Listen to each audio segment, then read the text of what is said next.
Le grand direct des médias, Jean-Marc Morandini. Et le fait média du jour, c'est donc l'examen d'une plainte déposée par un Algérien de 47 ans contre TF1, une plainte en diffamation. En cause, un reportage diffusé en 2012 pendant le journal de 20h de la Une où cet homme était présenté comme un terroriste. Jérôme Ivanichenko, bonjour. Bonjour Jean-Marc. Vous êtes notre expert média. Alors pour commencer, pour quelle raison cet homme s'est retrouvé dans le reportage incriminé? Alors le 2 avril 2012, il est 20h01, Laurence Ferrari est à l'époque aux commandes du journal de 20h de TF1 et elle évoque l'expulsion de 5 islamistes qui vient d'être ordonnée par Claude Guéant, alors ministre de l'Intérieur. Parmi eux, Ali Belhaddad. La journaliste lance un reportage sur ce sujet très sensible. Nous sommes en 2012, je vous le rappelle, en pleine campagne pour l'élection présidentielle. Je vous propose d'écouter le lancement de Laurence Ferrari ainsi que le début du reportage diffusé à l'époque sur l'antenne de TF1.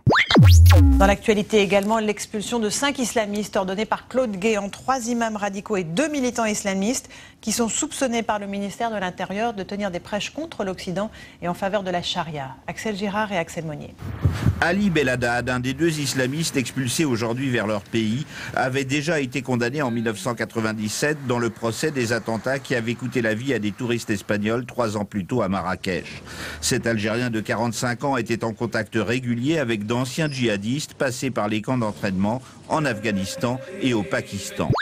Voilà, ça c'est le reportage tel qu'il a été diffusé donc en 2012. Et qu'est-ce qui pose problème dans ce reportage? Eh bien, ce qui pose problème, Jean-Marc, c'est que la présentation qui est faite d'Ali Belhaddad n'est pas exacte. On vient de l'entendre, il est dit dans ce reportage qu'il a été condamné en 1997 pour sa participation aux attentats de Marrakech perpétrés 3 ans plus tôt. Mais cette information est fausse. Aujourd'hui, Ali Belhaddad est revenu en France 2 ans après son expulsion. Le tribunal administratif de Paris a jugé que les soupçons qui planaient sur lui n'étaient pas sérieusement justifiés et que son expulsion était un excès de pouvoir de la part du ministère de l'Intérieur. Alors hier, le tribunal correctionnel de Paris se penchait sur la plainte de cet homme contre TF1, une plainte en diffamation. Il reproche à la chaîne la diffusion d'informations erronées qui ont sali son image.